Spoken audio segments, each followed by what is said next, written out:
So our work is not focusing on the detection of bacterial and bacterial resistance themselves, but we aim to develop methods to avoid the occurrence of new bacterial resistance in the population. So as you know, antimicrobial resistance is a global threat that increases because it increases every year and because it now affects every country all over the world. And if nothing is done, it has been estimated that by 2050, it could cost $1 trillion US per year and could lead to 10 million of deaths every year. So one of the major causes of antibiotic resistance is the overprescription of antibiotics. So the US CDC has estimated that 30% of the prescription are unnecessary. And to understand why this prescription that there is an overprescription, we have to know what are the standard methods to identify bacteria from a biological fluid. So this method relies on the bacterial culture, which is followed by biochemical tests or by a MALDI-TOF analysis more often now. And even if the MALDI-TOF has reduced a lot the time needed for a diagnosis, the bacterial culture is still required. And during this time, patients receive broad-spectrum antibiotics, which sometimes are not needed, sometimes are not efficient. And in all cases, this type of antibiotics are known to strongly increase the occurrence of new resistances in the whole population. So the aim of our project is to replace the MALDI-TOF by another type of mass spectrometry, so here the LC-MSMS, which because of its high sensitivity and specificity can avoid the bacterial culture and then work directly on the sample. And then if we can obtain a diagnosis or bacterial identification in a couple of hours, we don't need to use broad spectrum antibiotics anymore. So we started our work with urinary tract infections because urine is the most common specimen received in microbiology lab, and because UTIs are one of the most common infections in general. So UTI are caused mainly by 4 species, and especially E. coli, and 15 species represent 85% of all UTIs. So we worked on these 15 species. So our first attempt to develop a strategy for detecting bacteria by LC-MSMS was to use a machine learning defined peptide signature. So to do that, we make multiple replicates of inoculation of the 15 bacteria of interest in urine and analyze them with a short sample preparation, including a 1-hour trypsin digestion, and then analyze them by LC-MSMS in data independent acquisition mode. Then from that, we obtain peptide identification for each samples that were used as an input for the machine learning algorithm. So then from that, we could obtain a signature of 85 peptides that are represented here. So each of these peptides can be shared by several species, but each species has its own patterns, which makes the signature able to discriminate among the different species. So now that we have an unknown samples, we can prepare the sample in the same way, analyze it by LC-MSMS, but this time in a targeted mode to target these 85 peptides. And then we can give to a prediction model derived from the machine learning the information of the presence or absence of each of the peptide to obtain the bacterial identification. So we have shown that this method is very efficient and very fast. First, because we get a result in less than 4 hours without culture. So it's very efficient because we have 95% accuracy and even 100% if we consider the threshold, which is usually used by the clinician to consider an infection requiring antibiotherapy. But he has a major drawback, which is that the targeted analysis to monitor the 85 peptides need a minimum of time that we have reduced from 2 hours to 30 minutes. But even at 30 minutes, because the analysis is not parallelizable, we cannot analyze more than 40 samples per day. However, most of the microbiology labs need to analyze more than 100 samples per day. So then we came to the idea that maybe the peptide identification is not needed. So we try another approach where we use the same replicates with the same sample preparation and the same LC-MSMS analysis in DIA mode. But instead to obtain a peptide or protein identification in the end, we use the raw signal, which is represented here as an LC-MSMS map. And from this signal, we can cut the signal into slices in both mass and retention time dimensions. Is what we call the binning. And after this binning, we get these small squares. And from each square, we can get the intensity and report it in an intensity table, which is given as an input to the machine learning algorithm. Then again, we can get a prediction model without any peptide or protein identification to, in the end, obtain a bacterial identification. So we applied this new strategy first on a standard LC-MSMS run. So here, 90-minute gradients. It's actually exactly the same sample and even the same file that we have used initially for the peptide signature approach. And immediately we could see that we have very good results because our model has a ROC curve with an AUC close to 1. And we can also see that on this confusion matrix. So on the confusion matrix, you can see here the species which is predicted by the machine learning model. And here you can see the species which were inoculated in the urine. So all the numbers which are on the diagonals are good predictions. And you see here that we have 96% of good prediction.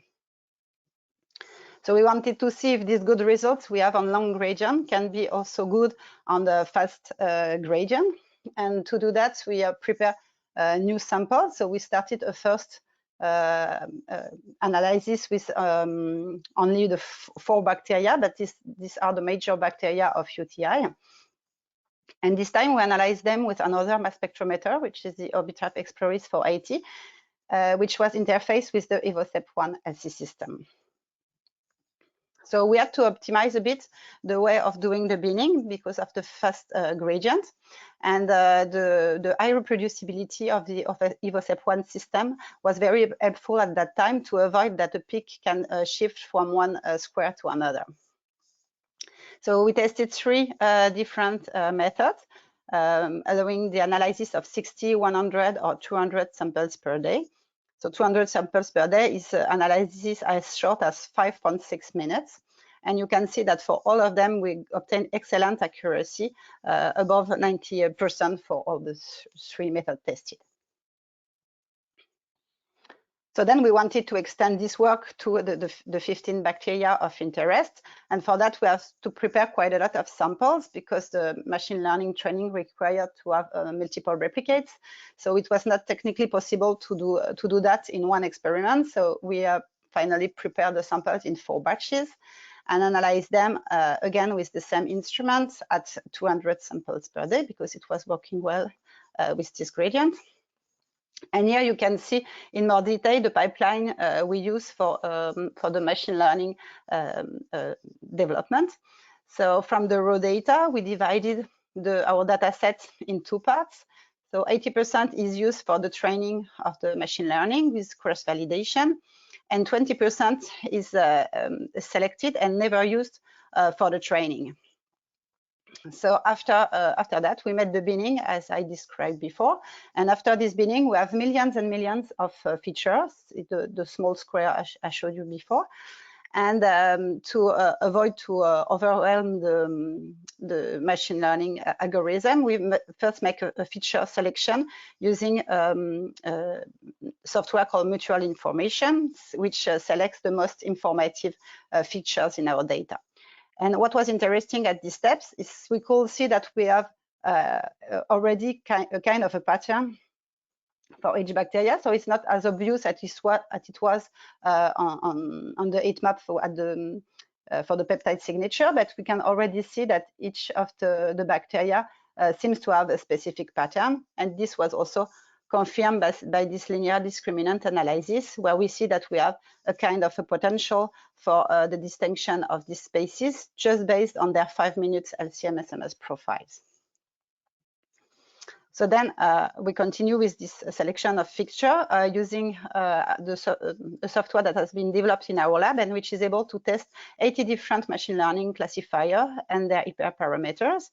We select the best of them to make an extensive testing before to select the best optimized classifier for our data. And this final classifier was then tested on the test set, never used for the training. So when we try this on one of the microplates we have prepared, it was working very well. So you can see that for the validation set, we have 98% of good predictions. And for the test set, it's even 100%, so perfect classification. But when we try to do that on the 4 microplates we have prepared, we could see that the accuracy was really reduced. And we realized at that time that we have a quite big batch effect between all the 4 plates. So we could confirm that it's not coming from the LC-MSMS run because all the samples in the plates have been randomized across the different batches. But it's really due to the sample preparation, which has been done at different days. So initially, our first idea was to re-prepare the samples in a more reproducible way. But then we realized that if we want to have the method transferable to other labs, there will be batch effects anyway. So we thought that it would be better to correct for this batch effects more than to try to avoid it. So then in a first attempt, we used a software called Combat, which has been initially developed for microarray and which is now used for omics data to correct for batch effect. And you see that we can really increase a lot the accuracy of our model after this batch correction. So now we are still working on that, and what I show you is very preliminary data, but we think that we can even more improve this correction of batch effect by using, again, artificial intelligence through deep learning methods called variational autoencoder. So these autoencoder are artificial neural networks that generate a small vector from our data, which contain the essential information of the data, and then we can from this vector reconstruct the input free of interferences. So we think that we could apply this method to reconstruct the data with free of the batch effect. So we have not tested it yet on the 5 minutes bacterial runs, but we have already tested on LC-MSMS data. And you see that on this data, which were very variable without correction, after comeback, we could correct a bit. But when we use the variational autoencoder, the correction was very, very efficient. And now our challenge is to find the best way to correct for the batch effect without losing the information for the classification of the bacterial species. So as a conclusion, we have developed a machine learning model, which is based on 5-minute LC-MSMS runs, so 200 samples per day, for the 15 bacterial species representing 85% of UTIs. So for now, we have a prediction accuracy of 84%, but we are still working on it. And we want to extend this work to 50 to 100 species of the UTI and have it transferable to other laboratories to really generate the new generation of microbial testing for UTI that we call microbe AI. We have also other applications for this method, such as the Yersinia family, which is a family of bacteria that are so close that they cannot be distinguished by MALDI. But they give very different symptoms, and the only way for the clinician to know which patient, which species the patient is infected is to use whole genome sequencing, which is very, very expensive. And we have also another application for the dairy industry to detect bacteria in milk, because there is a lot of loss of products due to bovine mastitis. And finally, of course, the next step of our project on UTI will be also to add the ability of our model to detect for the bacterial resistances themselves, or to know if the bacteria are resistant or sensitive. And especially, we want to work on we want to start our work on Klebsiella pneumoniae, which is the most frequent bacteria acquired at the hospital. So to finish, I would like to thank the people working with me on this project, so especially my colleague from the Proteomics platform and computational biology lab at the CHU de Québec Université Laval, and people at the same university from the Infectiology Research Center. Also Frédéric Precioso from the Université Côte d'Azur, working with us on the deep learning models for batch correction, and our partner from Thermo, and of course our collaborators from Evosep for their strong support, and finally our funding partners. So thank you to all of you for your attention.